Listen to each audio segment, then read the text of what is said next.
My favorite thing about the Wonder, I think, is the art on the wall. All those drawings as you go up and down the stairs. They're super interesting to look at in detail. It's not just beautiful. I find it really interesting to stop and really look.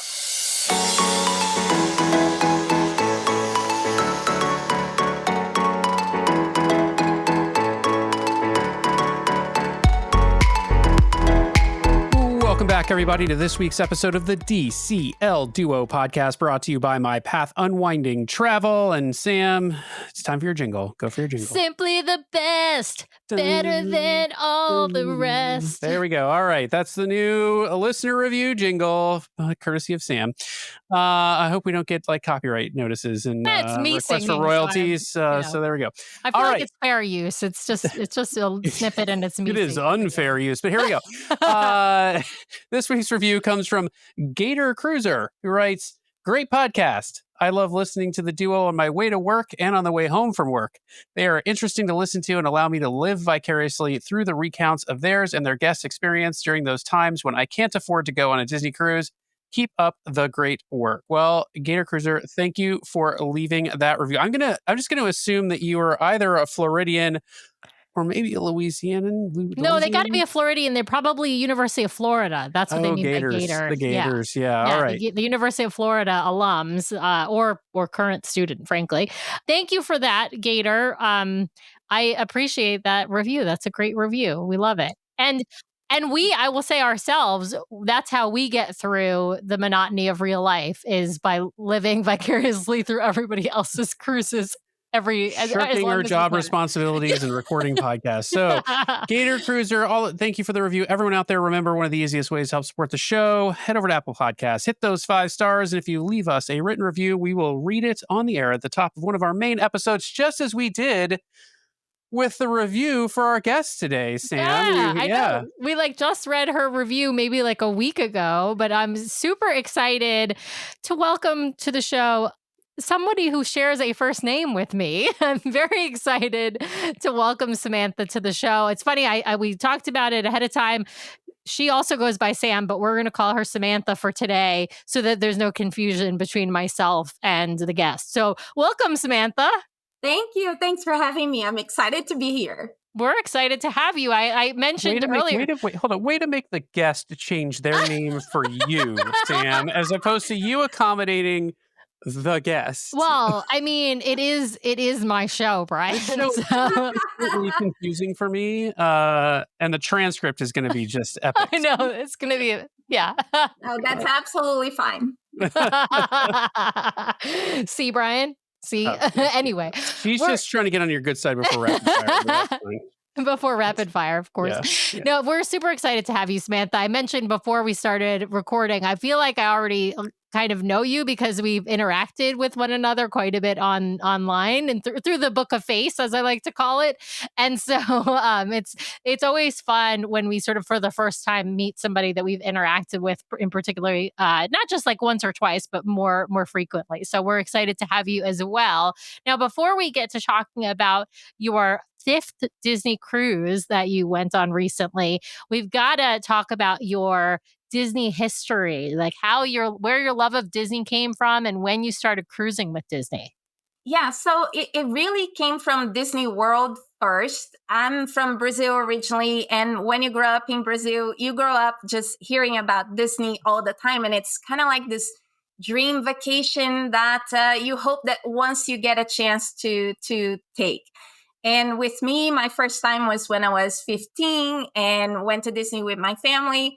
And from that point on, I was just hooked. It was my happy place.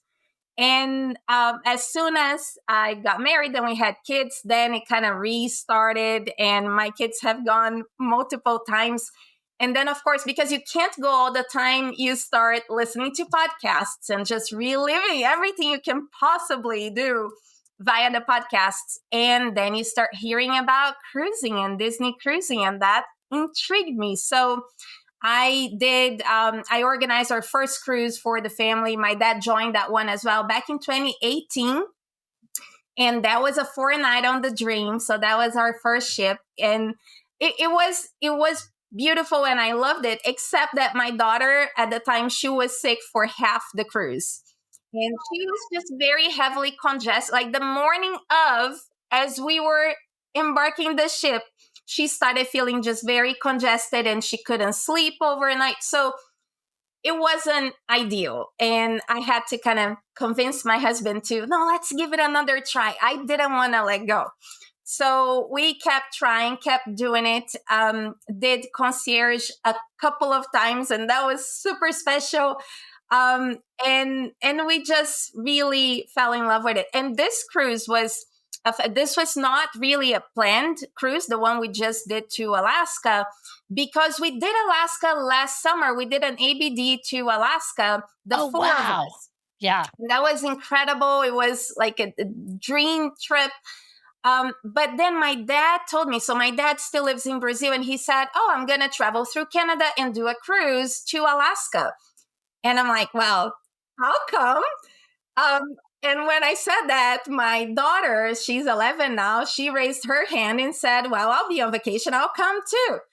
So, and then I told my dad, listen, if Julia is coming, then it needs to be a Disney cruise. I'm sorry, but it's just going to have to be, because he usually does other cruise lines. He's done NCL and is it Viking, the other one? Yeah, Viking is a really nice one. Absolutely. But I said, no, if Julia is coming, I'm sorry, it's going to be Disney. So the three of us went on this cruise, and it was our fifth. Awesome. That's fantastic. So you got to go on the Wonder out of Vancouver in Alaska. That's, for us, a bucket list cruise that we're about to go on as we were recording this. And for many people, I think a bucket list cruise. Now, you were able to convince your dad to go on Disney Cruise Line because Julia was going to come with you instead of going on one of his preferred cruise lines. Were you at all nervous about whether or not he would like Disney? Like, was he a Disney fan? I mean, you guys did go when you said 15 for your first trip to Walt Disney World. That's a big trip from Brazil, of course. But like, did you think that, okay, he's at least likes Disney, so I feel like he'll like a Disney cruise? Yeah, so he likes Disney, but maybe not as much as I do. I was nervous about it. I really desperately wanted him to really like it. And as a result, I ended up upgrading the cruise to concierge as well. Wasn't going to be concierge because this is an expensive one. So I was like torn. But because of him, I'm like, no, let's do it. Let's do it. And I was just trying to make it as good as possible for him. And he loved it. He definitely had a good time. He still, he would poke me every now and again saying, oh, there are only 3 restaurants. Wow. In the other cruise lines, I've seen 11 restaurants and this and that. So he would poke me every now and again. But he is a Disney fan and he had a great time. So it was worth it. Technically, there's 4 restaurants. And on some ships, there's 5. So, technically, if we're going to get technical about it, yeah. Yeah, plus a buffet, but that's not open for dinner. So, and other cruise lines. Very true. Yeah. But he's right. Disney does not have as many specialty dining options as the other cruise lines. And many of those other cruise lines, the specialty dining is open for adults and children, whereas on Disney, the specialty dining that's currently available, that will be different on the Adventure, but currently available is adult only specialty dining. So I can understand a little bit of that criticism. But other cruise lines don't have Mickey Mouse dancing through the restaurant. No, they don't have a rat infestation on board. No, they don't. They don't have the storytelling, the theming. I mean, the whimsy, the magic of Disney. There's no comparison. Absolutely. Now, I want to talk a little bit about the planning. In particular, because you're a concierge, because the planning is a little bit different when you're sailing concierge than when you're not sailing concierge, because your booking window is the earliest booking window, and you can do your booking a little bit differently. You can email in your booking requests at 130 days at midnight, rather than waiting for the booking window to self-book at 123 days, which is both concierge and Pearl cruisers can book in the app at that time.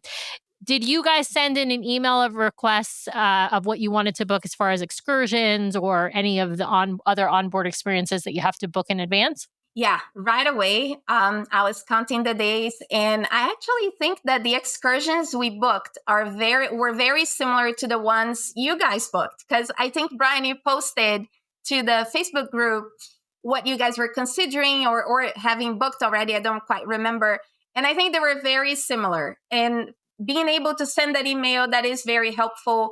To be able to get some of the excursions that you don't always get when you're last to book. I was still silver castaway at the time because this was my fifth cruise, so that was super helpful. And yes, I was asking my dad, oh, what kind of drinks do you want in the room? We can have that, do you want extra blankets? Let's have extra blankets, which, by the way, ended up being more useful than I thought, because I wanted to give my dad the main bed. So I slept by the bed by the veranda, and that bed by the veranda, when it's cold, it gets really cold. So I definitely use the extra blanket there. That's a really good tip. I would not have thought of that. Like if you're either on the couch bed, which is also close to the veranda, but if you're on that Murphy bed that folds down, that's really right next to the veranda, if you're sailing in cold weather, like you may be in Alaska, you're having a little bit of a draft probably from the sliding glass door. Even Julia on the couch, she was fine. She slept a couple of nights on the bunk bed and then a couple of nights on the bottom bed. She was fine. He was fine. I was cold, but I had the extra blanket and it was more useful than I thought. Yeah, that's a good pro tip. All right. I might request extra blankets. I never would have even thought of that, but I love the idea of extra blankets in general because I'm always cold in bed. I think the blankets on Disney Cruise Line are too thin. It is literally above 80 degrees in Seattle today, and I guarantee when we get home tonight, Sam's going to fire up the electric blanket to warm her toes. Yes. I'm always cold right when I go to bed, and then I'm like burning up in the middle of the night. I don't know if it's just my age. Like for those who are out there, I'm in my almost mid 40s, and women probably out there understand what I'm talking about. I'm like freezing when I'm going to bed, and in the middle of the night, I'm waking up in a sweat. So. Anyway. Well, I ordered because in one of those Facebook groups, somebody said, oh, if you go on your veranda and it's a little bit chilly, it's kind of nice to have something to throw over your shoulders. So that was the original reason. But I only did that once, but I wore it every night on the bed. Love that. Well, I would love to. Now, was this your first time on the Wonder? It was. It's I've become a bit of a completionist by accident, because originally I wasn't going for that. I was just happy to be on a Disney cruise, whatever Disney cruise. But we did the Dream, then we did the Fantasy, then we did the Wish. And then this year came, and my daughter, she wanted to do a mother-daughter cruise. We did on her February break, and it just so happened that the dates worked with a 4-night Magic cruise out of Galveston. And I said, wait a minute, I see something is happening here. I have 3 under my belt, the Magic is here, and my dad wants to go to Alaska. So now I'm just totally focused on that and being on every single ship. I haven't been on the Treasure yet. Yeah, so I was going to say that's exactly what you need. You need the Treasure, and then of course Destiny will come out in a few months, and then Adventure is going to, as I've said before, Adventure is going to ruin our completionist side of a lot of us because it's going to be much harder to get to. But I'm with you on that, Samantha. I'm a completionist. We're both completionists, Brian and I. So it's going to be a little bit hard for us. We got to figure out a way to get over to Singapore. It's fun, right? It's fun to be a completionist. I still have the maiden voyage book, Sam. So I know you still have it booked. We don't see any way of that actually being able to happen. Let's just put that. We've said that before on the show. Wake up one morning and I won't be there. I'll be in Singapore. He'll be in Singapore. He won't even tell me, and he'll be gone. Well, I'd love to talk about your impressions of the Wonder when you were, you obviously get to Vancouver ahead of time. You're flying in. Actually, well, let me back up. Where did you guys stay in Vancouver, and how long were you in Vancouver before boarding the Wonder? Yeah, so we arrived 2 nights before, so we only had 1 full day. We stayed at the Auberge, I think is how you say it. The Auberge, it's, I want to say 1 or 2 blocks away from the port. It's very, very close. It's a 5-minute walk. Someone just posted about this hotel in Yes. our Vanessa. Vanessa, I was thinking the same thing, Brian. Literally just today, or yesterday, Vanessa posted about the Auberge, because I think the Pan Pacific tends to book up quickly because it's the one that's literally right like on top of the port or right there, it's like attached to the port. And so if that one is full, I think somebody was asking, like, that one's full, like, what are other people's recommendations? And Vanessa had mentioned the Auberge as well. Nice. Well, you guys are, I assume, walking then, because it's so close to, yeah. And so, tell us, like, how did check-in process go? I feel like Vancouver, like, as long as you're not on like the first or second sailing of the season, it seems like it's a pretty well-oiled machine, similar to Port Canaveral, even though it's not obviously Disney's terminal. It was super smooth. Can't complain. It was very, very easy. Signs everywhere where you should go and documentation. It was pretty straightforward. And because we were concierge, they loaded us on first, so it was pretty quick. Nice. Now, tell us about your first impressions of the Wonder. This, as you mentioned, was a new ship for you. It's also your father's first time on a Disney ship completely. And so I'm curious what you thought. And I'm also curious what he thought of the Wonder, considering that he's only been on other cruise lines prior to this. Well, so he had been on the Dream on our very first cruise back in 2018. That's right. I forgot you mentioned It's that. the first time in many years, right? So he said afterwards that it was nice to relive that again and experience the sort of Disney magic, even when we took one of those learn to draw classes, even though they use the video now. So I was skeptical of it, but it was actually kind of fun. And we drew Mickey together, just me and him, and he can draw much better than I can. So even though he couldn't really hear, he was missing some steps, but in the end, his drawing was like 10 times better than mine. But so we had that Disney magic experience together. So it was fun for him. Now, in terms of first impressions, I just have to, like, the atrium is so small compared to the new ships. It's weird that way. But my favorite thing about the Wonder, I think, is the art on the wall. All those drawings as you go up and down the stairs. They're super interesting to look at in detail. It's not just beautiful. I find it really interesting to stop and really look. Absolutely. I feel like they've done such a good job of choosing the artwork on all of the ships across the fleet. It's very tasteful. Of course, it's all Disney, but it's not like, I don't know. It's just like well selected, and it feels like each floor or each like landing has kind of a theme to it and it's aesthetic to it. It's just really well done, and everything sort of coordinates well with even the carpeting and the lighting fixtures and all that kind of stuff. So I think it's lovely. They've done such a good job. Now, you mentioned you were sailing concierge. So you get on the ship early, which is really nice. Did you guys head to the sit-down concierge lunch, or did you head up to Cabanas to grab lunch? No, we went to the sit-down.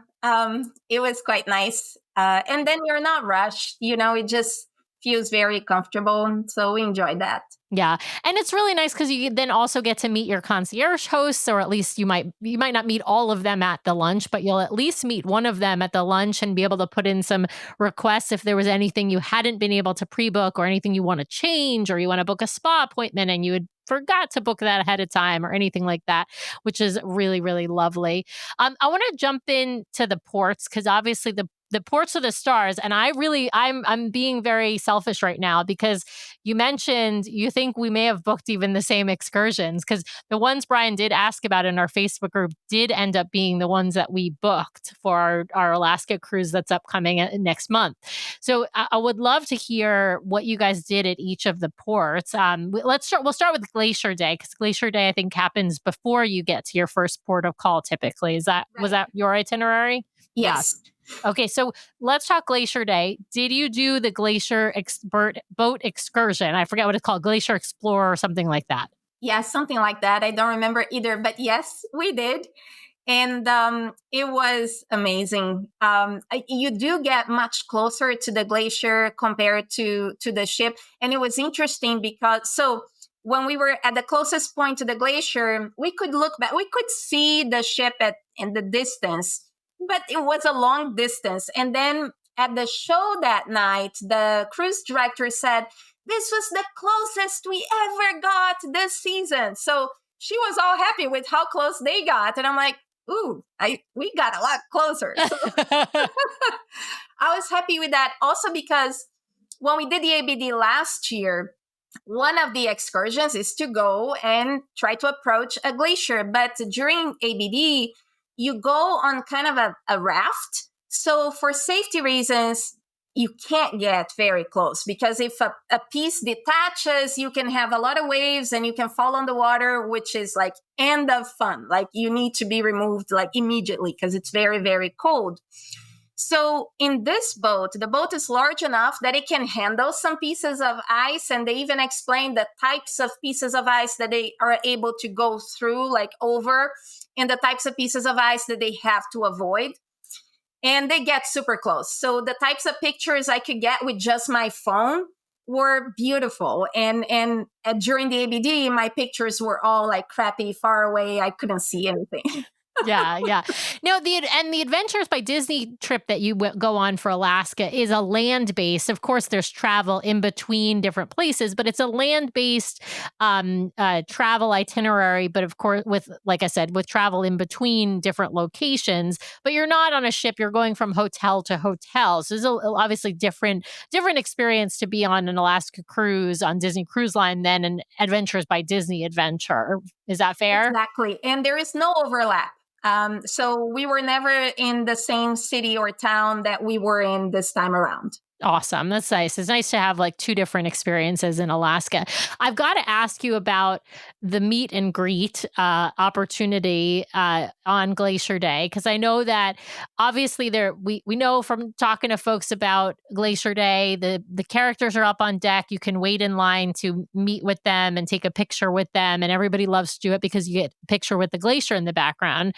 Well, for those who don't know, concierge cruisers get a special experience to meet with some of the characters and take pictures with the characters in a separate area at a separate time. I'm curious, were you guys able to take advantage of that opportunity and get some special pictures with the characters on the deck? Not on Glacier Day. So they had a special time where a character came to the lounge, but this was like on the last day. On Glacier Day, you had Mickey up on deck for a few minutes. Then it started to rain. They moved everybody to deck 4 by the gazebos. So, but the other thing too is in the Facebook groups, people talk about it as if you only have one day, one chance to take pictures with Mickey and Minnie in their outfits, the Alaska outfits. But it's not the case. Like they wear that almost the whole trip.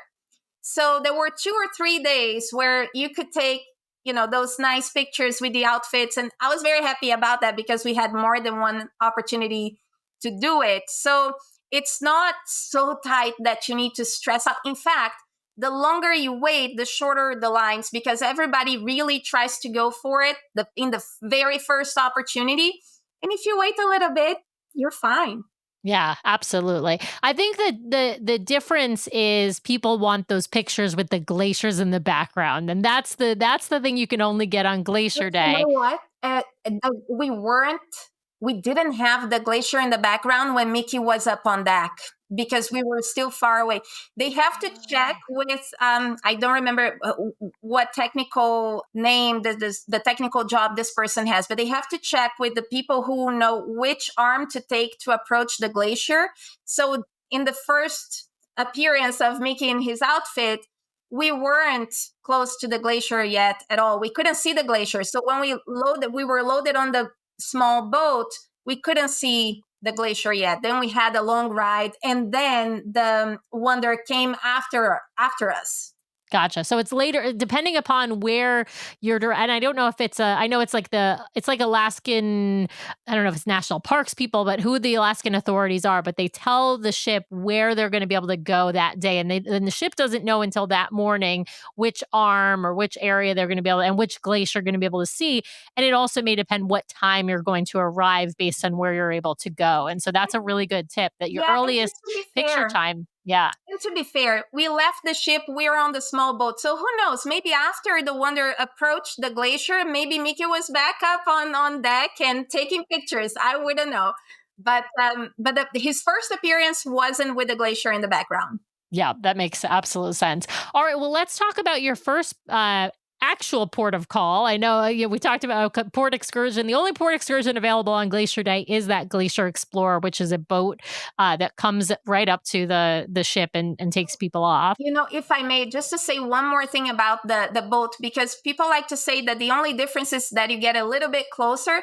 But the other difference as well is the small boat for example, in our case, they approached the massive waterfall, so we could see that really close.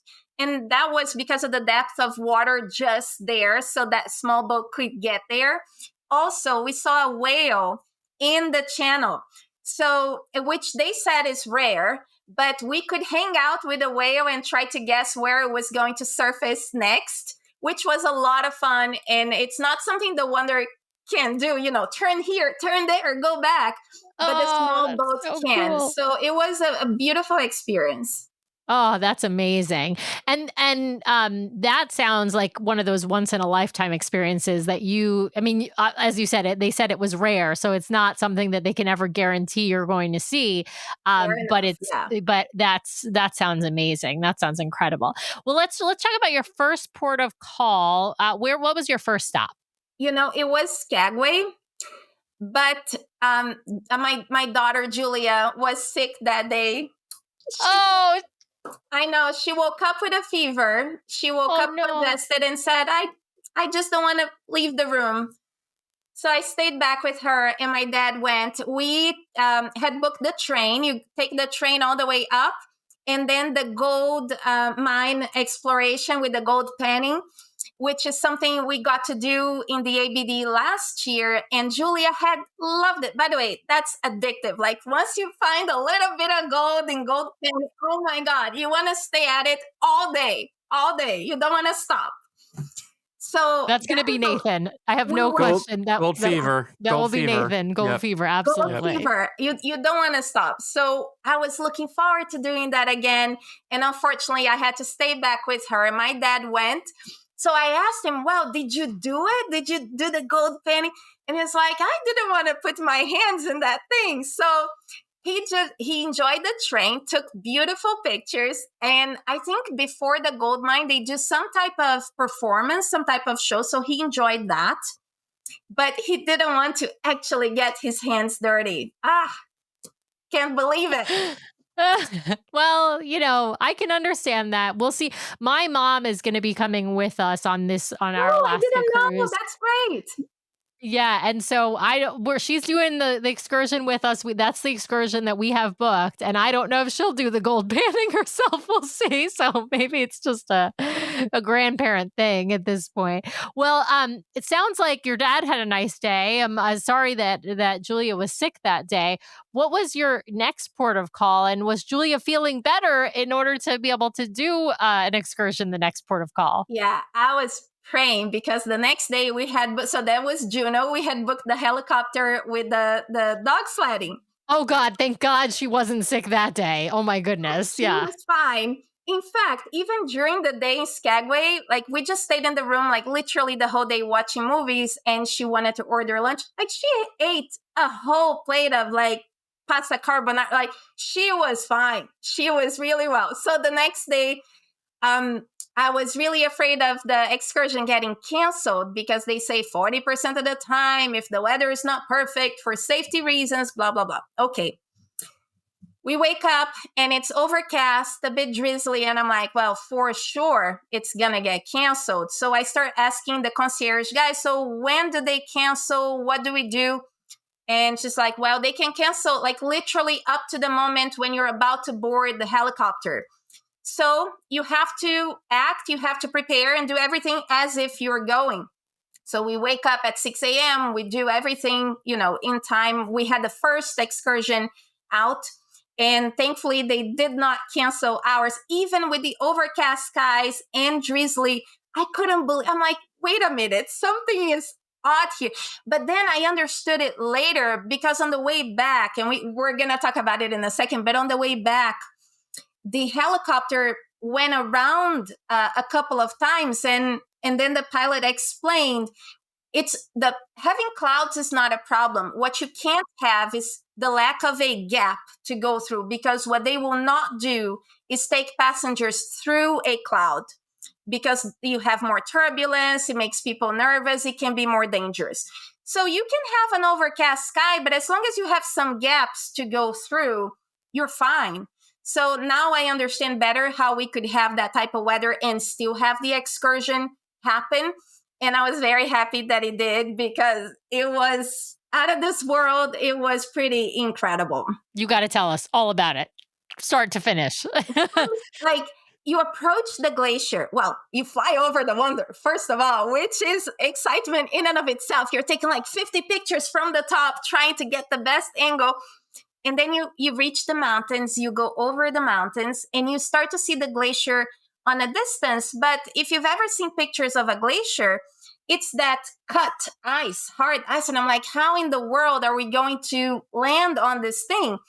But if you go deeper, you get to an area where it snows a lot more. So you end up building this pack of snow, but it's really light and fluffy. So they give you some boots to put over your shoes. By the way, you don't even need waterproof hiking shoes. They're going to give you the proper boots that will cover like your whole leg up to your knees. And then when you get off the helicopter, they even say, don't jump, because if you jump, you can just go deep. It's very fluffy. And then you meet the dogs. They set up this camp for the whole summer. So during the winter, the dogs are in their the breeding location. So each set of dogs, they belong to different owners, but in the summer, they all come together in this camp. And they select, okay, which dogs are going to go with you. And you go on the sled. The sled can hold up to 4 passengers, in addition to the musher that goes with you. And one of you will need to help the musher brake, because it's 2 sets of seats. And if the dogs stop, the sled keeps going. So you need somebody there ready to brake.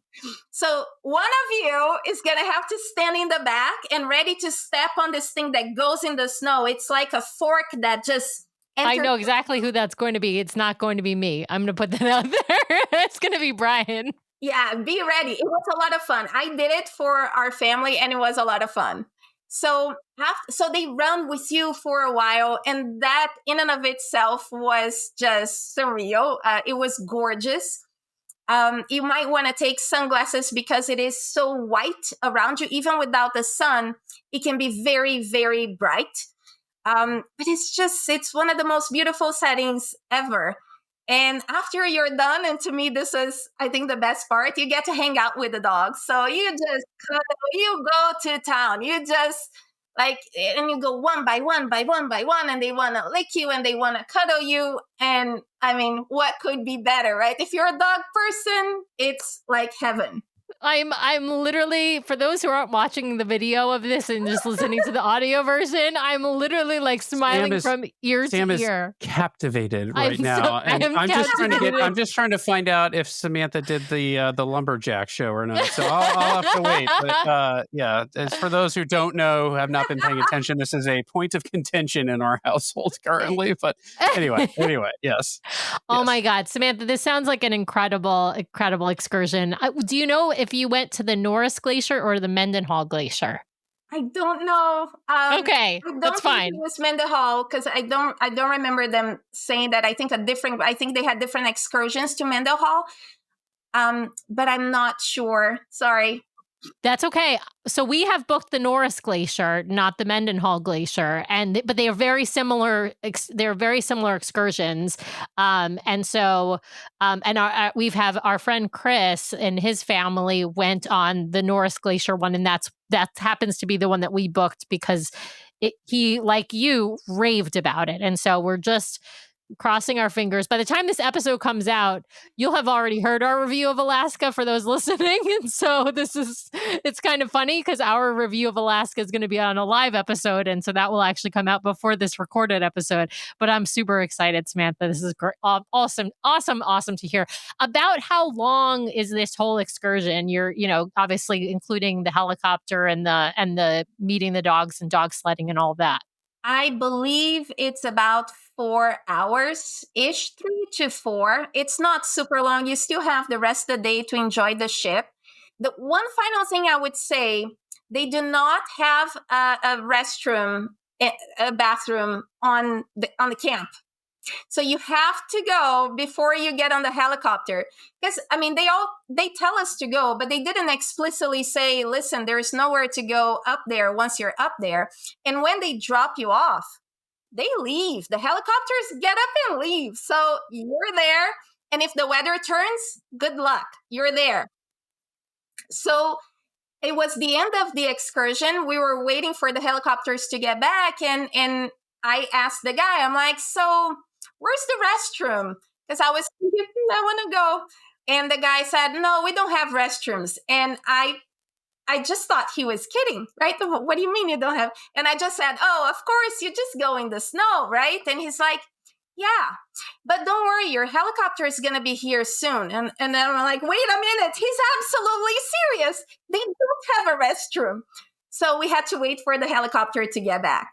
Well, that's a good tip. Because I will definitely go right before we get on that helicopter then, because I am one of those people with a very tiny bladder. And so this is reminding me, my mom used to sing a song in the winter. It was, watch out where them huskies go. Don't you eat that yellow snow. I love it. You do see some of that around. Yeah. Yes. You better watch out. I'm sure. Yeah. Sure. Are you listening to our show because you want to make the most out of your next vacation? Great news, the fabulous team over at My Path Unwinding Travel can help guide you so you don't miss a thing. Their team of professional travel advisors are caring, knowledgeable, and experienced. It's why we use them to book our own travel. My Path Unwinding Travel is an authorized Disney vacation planner, which means they are recognized by Disney for their expertise and service. They have sailed on all the Disney ships, including in concierge, visited the theme parks, adventured with Disney, relaxed at Aulani, and so much more. Whether it's a Disney cruise, a theme park vacation, or Adventures by Disney, or if you are looking to expand beyond the mouse, My Path Unwinding Travel will elevate your next vacation planning experience. Even if you have already booked, reach out for a complimentary consultation to make your vacation even more magical. Ready to talk to the experts? Head over to mypathunwinding.com/DCL Duo or email dclduo@mypathunwinding.com so they know we sent you their way. Thanks, My Path Unwinding, for sponsoring today's show. Now back to the episode. I'm curious with the dogs. We got some feedback recently that the dogs aren't always super friendliest, and you may not be able to pet them. Like, what was your experience with the dogs themselves? Were they, did you get to spend time with the dogs, or are they not really? They're working dogs, and they're not really meant to be pet. My impression was that they don't take just any dog to go take you on the sled. They select the very friendly dogs to do it. So all the dogs in our sled, we had 8 or 10 dogs, something around there. They were all very, very friendly and cuddly. So we could just hang with them and roll in the snow and just, yeah. So it was very, very good. But my understanding is not all of them are like that. So they pick and choose who's going to go. Yeah.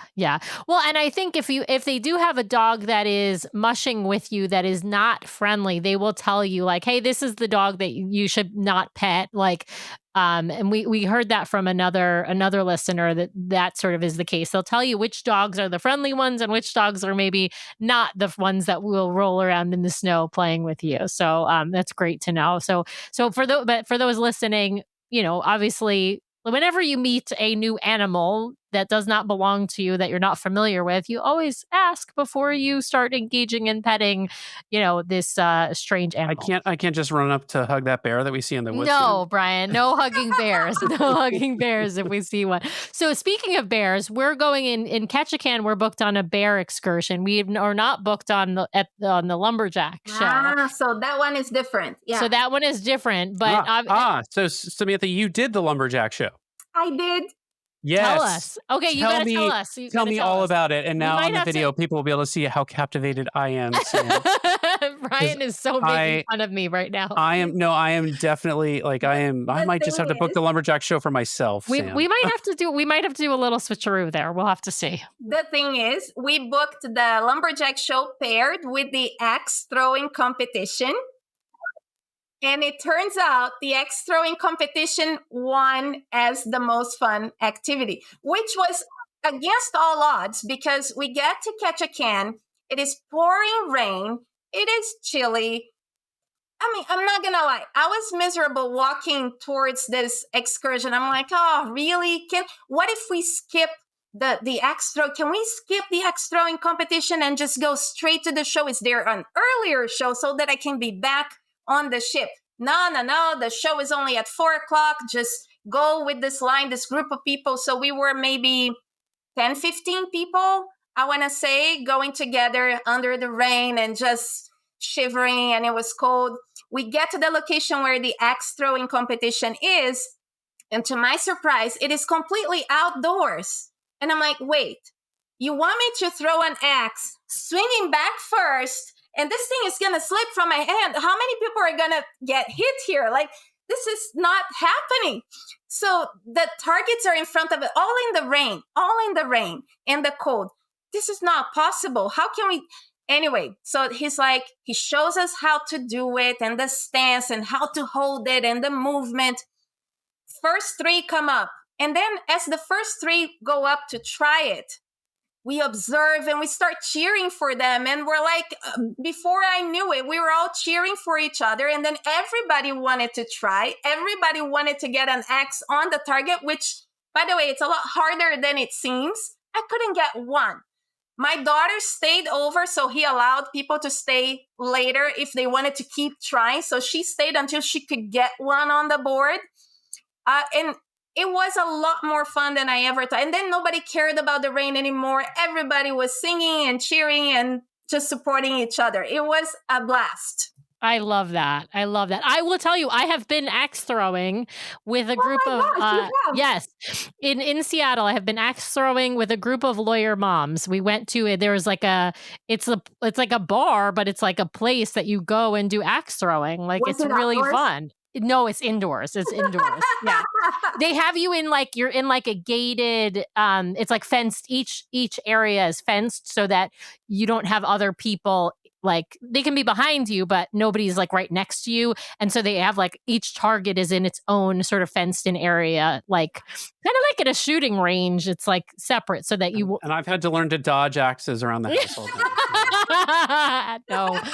Anyway, okay, so I want to hear about the lumberjack show. Now, the lumberjack show that you guys did, was this the one that has a Disney character, or was this a different one? Because I think you're at a different time than the Disney exclusive one. Exactly. Yeah. There wasn't an option to do the pairing with the Disney special one. So this was just the regular lumberjack show. The seating area was all covered, so we were not in the rain. Only the performers were still in the rain and the cold, but I guess they're used to it. I heard that it rains quite a bit over there, quite a lot more than in Seattle.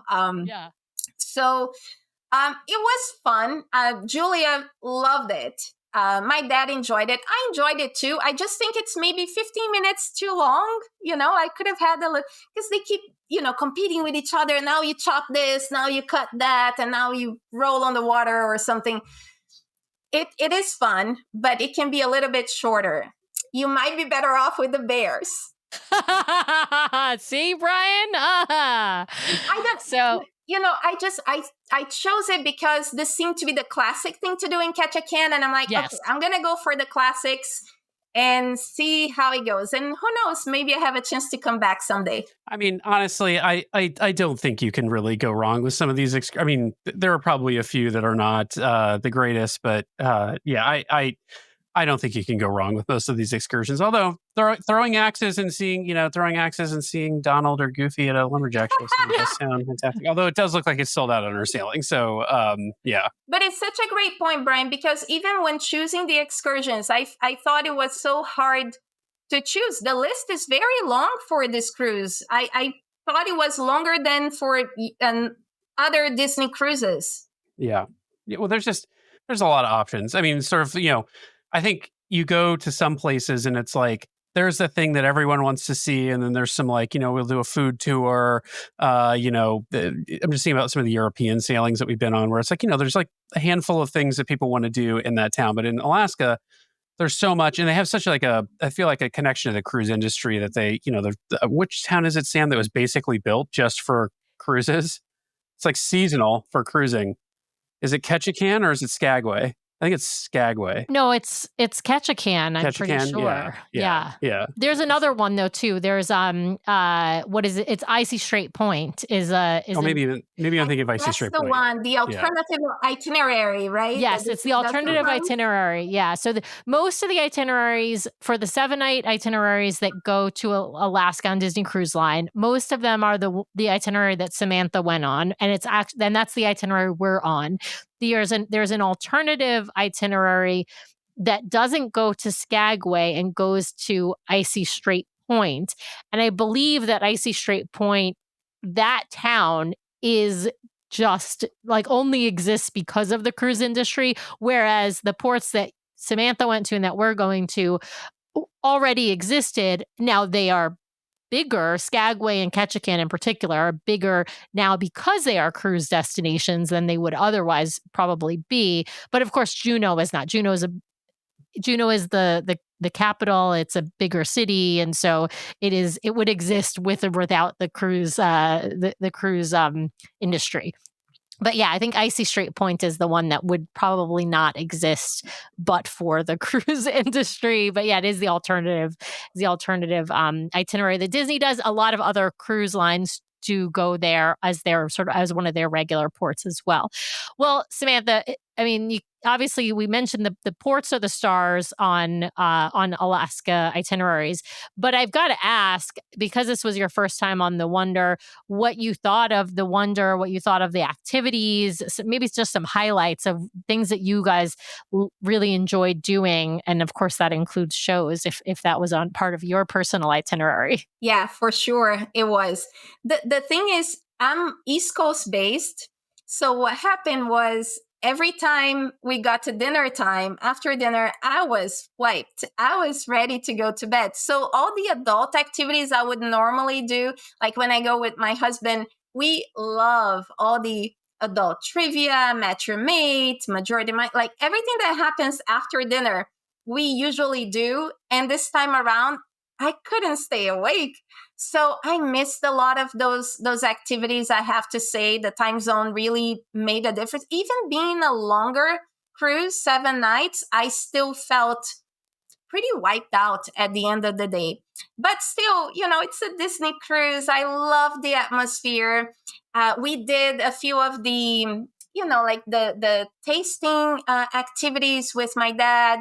So we did champagne tasting. We did liquor and chocolate, which, by the way, it took me so long to realize it was liquor and chocolate and not liquor. Like I thought it was, like sweet wine, the kind of dessert wine. Oh yeah, like a dessert wine. In Portuguese, that's called licor.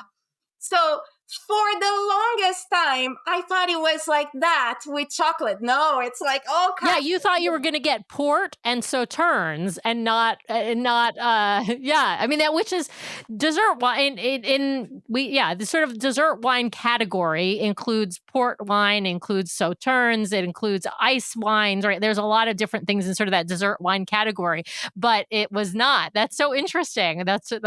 So I only realized this much closer to it, but because I'm not a big drinker, so that's why I'm like, wait a minute, can I still do this? But it was a lot of fun, and you don't have to drink the whole thing; you can just sip it. But I really enjoyed it. We also did the mixology, and that's another one that I think changed. In the groups, people were talking about the fact that now you don't get to mix it anymore. The drinks come ready for you. But the guide, the instructor, oh my gosh, he was so much fun. He was almost more fun than drinking the cocktails themselves. So I really enjoyed it. I would highly recommend it still. I had a great time doing that. Love that. What about some family activities? What were the things that it's so nice to have 3 generations of your family on this cruise, your daughter, yourself, your father. Were there things that the 3 of you got to do together, or was Julia just off in Edge the whole time and not interested in hanging out with you? Yeah, she did a lot of Edge for sure.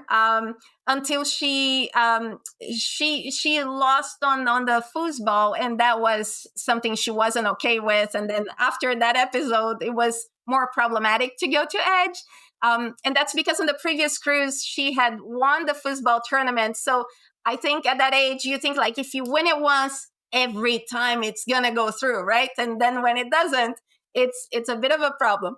But we did crafts together, which was a lot of fun. The 3 of us just coloring together. We did some drawing, and we went to the shows.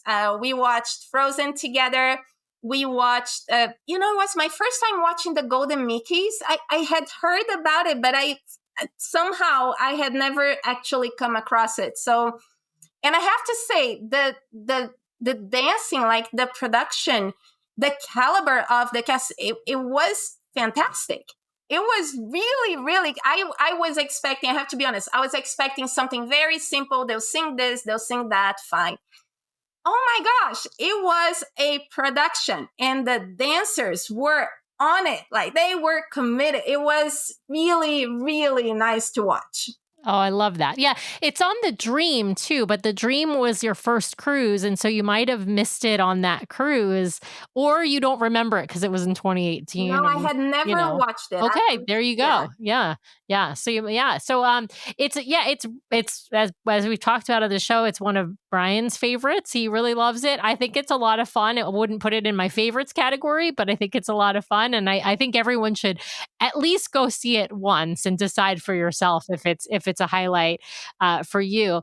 Now, tell us, is there anything that we've missed? Anything sort of highlight, low light, something you just didn't expect that we haven't talked about before we subject you to a little rapid fire? I would just say that the food quality in the regular rotation dinners, that was amazing. It was the most consistent I've ever seen. I enjoyed every single meal, like at a level that it's not always like, it's always good, sure. But it was like every meal, like, oh my gosh, this is really, really good. So, and Tiana in particular to me, was just the best. It was really delicious. Love that. Yeah. We did do Palo brunch as well. I have to. Oh, of course. And my dad was horrified with the fact that I ordered like this long list of things. It's like, you're nuts. And he's now going around telling people, like going at length saying, do you know what she did? And she ordered this and she ordered that. But I'm like, this is how people do it. I swear to you, I listen to all the podcasts. You're exactly right. You're supposed to order like from every category in Palo. And then, if you're worried, we always like eat Palo for like lunch, even though it's brunch, but we try to have a reservation closer to lunchtime so that and we don't eat breakfast. And then we often barely eat dinner because we're so full still from brunch. So and then you can share stuff. Going to Palo with a bigger group, I think is the ideal, because then you can really order lots of different things and have a taste of everything. But, I say order whatever you want. If you don't eat it, the fish will. So it will not go to waste. The fish will eat that. That's what our waitress said. There you go. I love it. Well, Brian, is it that time already? It's that time already. Yay. All right. No seriousness. We have reached that point in the show, Samantha, where I need to hand you over to Samantha, aka Sam, for some arbitrary questions, some arbitrary rules, and a dash of judgment of the round we know as rapid fire. So Sam, take it away. All right. Okay. I'm going to ask you some Disney favorites, and then I'm going to ask you Disney Cruise Line favorites. For Cruise Line, you can choose across the fleet from any ship that you have been on. You're not just limiting the questions to the Wonder, but I'll have to, when we get there, I'll be curious as to your favorite ship now that you've been on the 4 classic ships. All right, we're going to start with your favorite Disney character. And by Disney, I mean anything and everything that Disney owns. So that's pretty much everything in the world at this point. So who's your favorite Disney character? It's Stitch. Oh, I love that. Well, we just celebrated just a couple weeks ago, 626 Day. So we'll give a shout out to Stitch. All right. What is your favorite Disney movie? Oh, Toy Story 3 Ooh, by Toy Story far. 3. I cry Wow. every single time when it's about like your son leaving for college. And I'm like, then I picture my son who is now in high school and the whole thing. Yeah, yeah. Oh, I don't even want to think about when Nathan's that age. My goodness, I'm going to be the same. Okay, favorite Disney song? So the song that comes to mind every time I hear you asking your guests is from Tangled, I See the Light. So I think that's my favorite song. Very romantic. But I have love to that say, song. did you like the song? Yeah, I love think that it's song. just lovely. But when I was on the Wonder and we were watching Frozen, I'm like, ooh, this is pretty good. Oh, that's pretty good too. Oh, Frozen has so many good songs, but I'm still gonna go with I See the Light. All right, love that. All right, we're going to move on to the Disney Cruise Line, and we are going to start with your favorite stage show in the Walt Disney Theater. Oh, Beauty and the Beast. That's the right answer. Thank you very much. We can just end the show right now. You have one rapid fire because that is the right answer. There are so many wonderful shows. You mentioned Frozen. Frozen is fantastic. Tangled on the Magic is fantastic. But the right answer, if you haven't been on the Treasure yet, the right answer is absolutely Beauty and the Beast. And even if you've been on the Treasure, Beauty and the Beast or Tale of Moana are two equally right answers. So good job, Samantha. I love it. All right. We're going to move through the ship.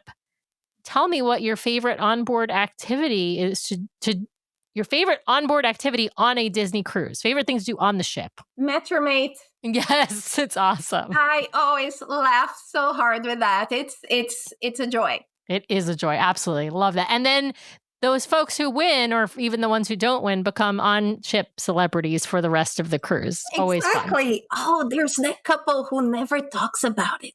Like, I love it. All right, your favorite rotational dining restaurant, again, across all of the ships. This is a hard one, but and maybe because it just happened, but I was so impressed with Tiana.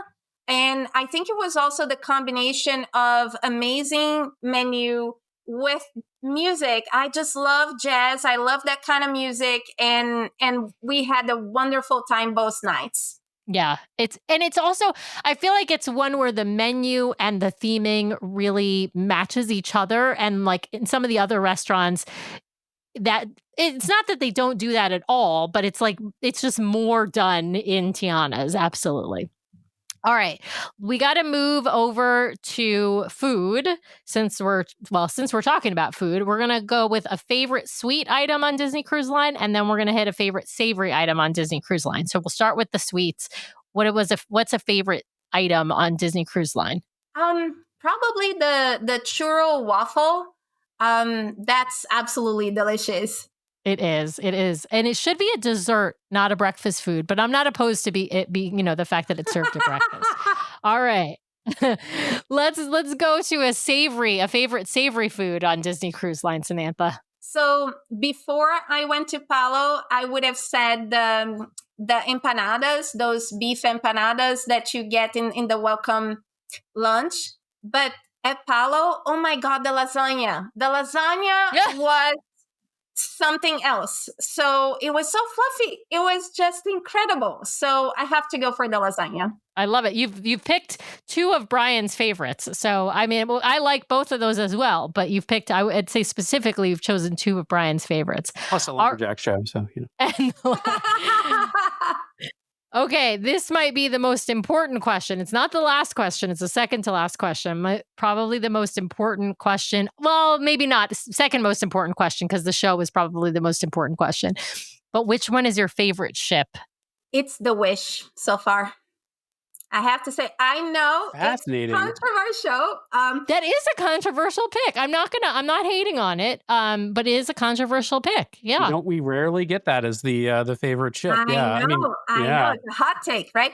But I think it might be influenced by the fact that when we went on the Wish, it was a concierge sailing, and the concierge lounge just won me over completely. It was the first time I ever had access to hot food at the lounge.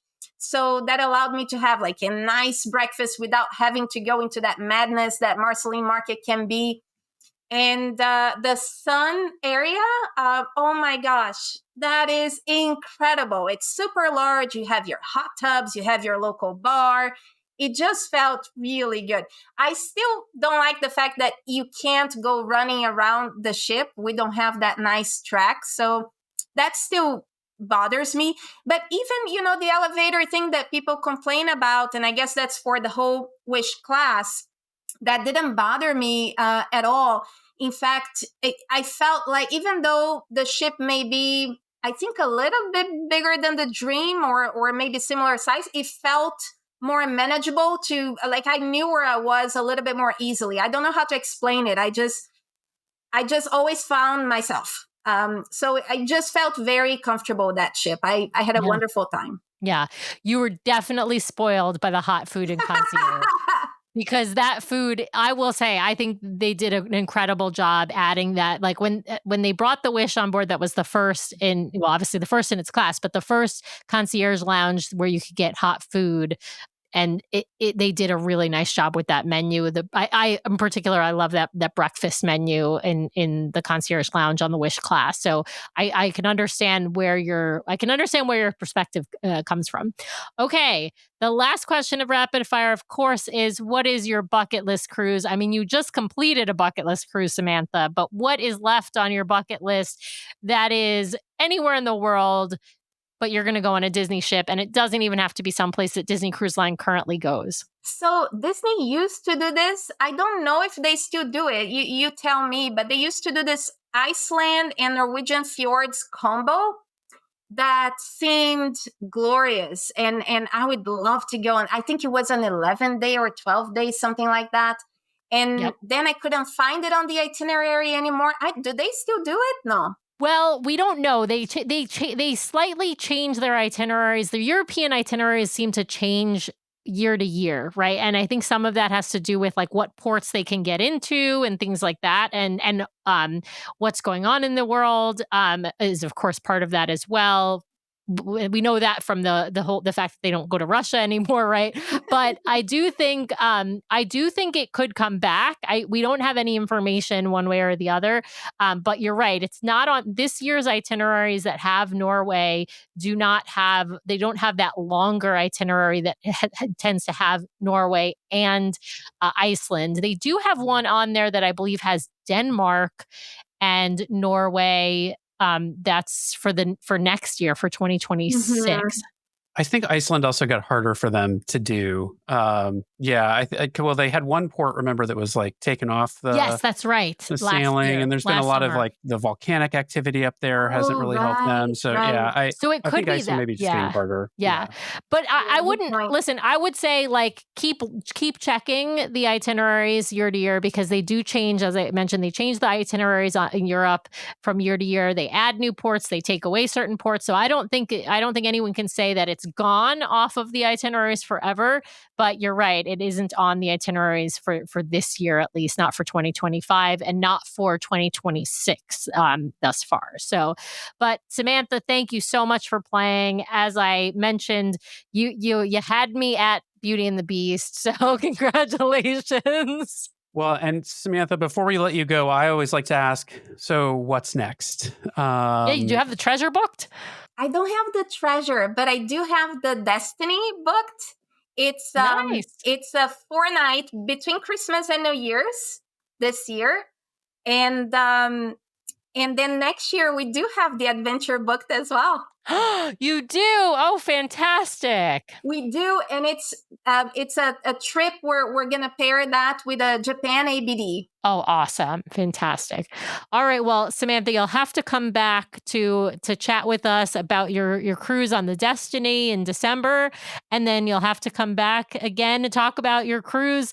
Well, we might have to do a supersized episode to talk about your Japan Adventures by Disney and your trip on the adventure. So you're absolutely going to come back to talk about those things. But we want to say thank you so much for joining us. We really appreciate it.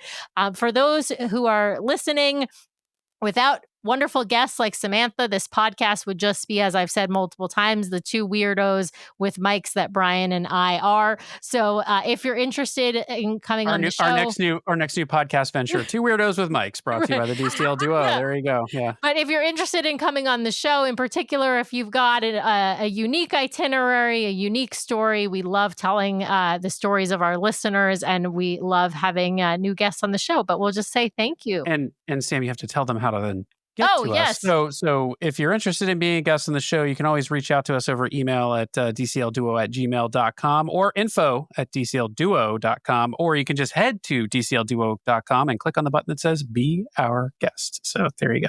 Yeah. So yes, thank you, Samantha, once more for coming on the show. And to all of you out there listening, we'll talk to you next time.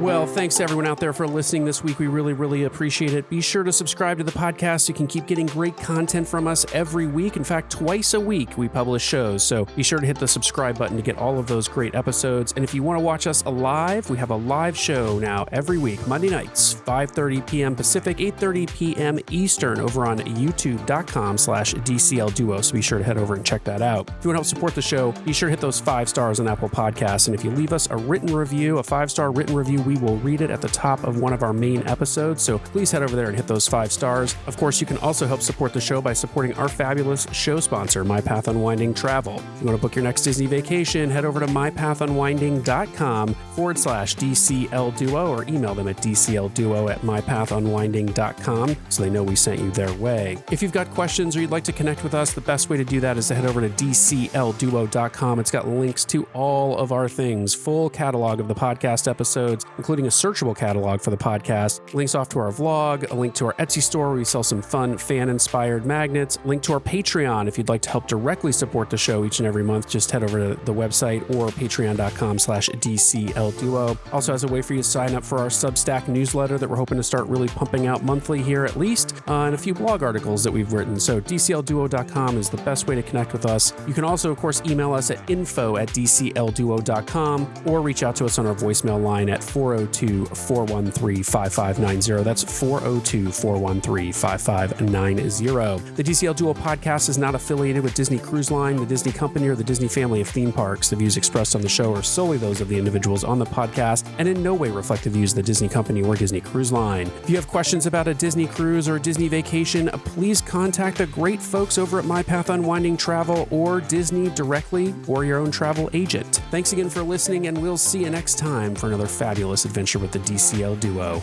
Good night.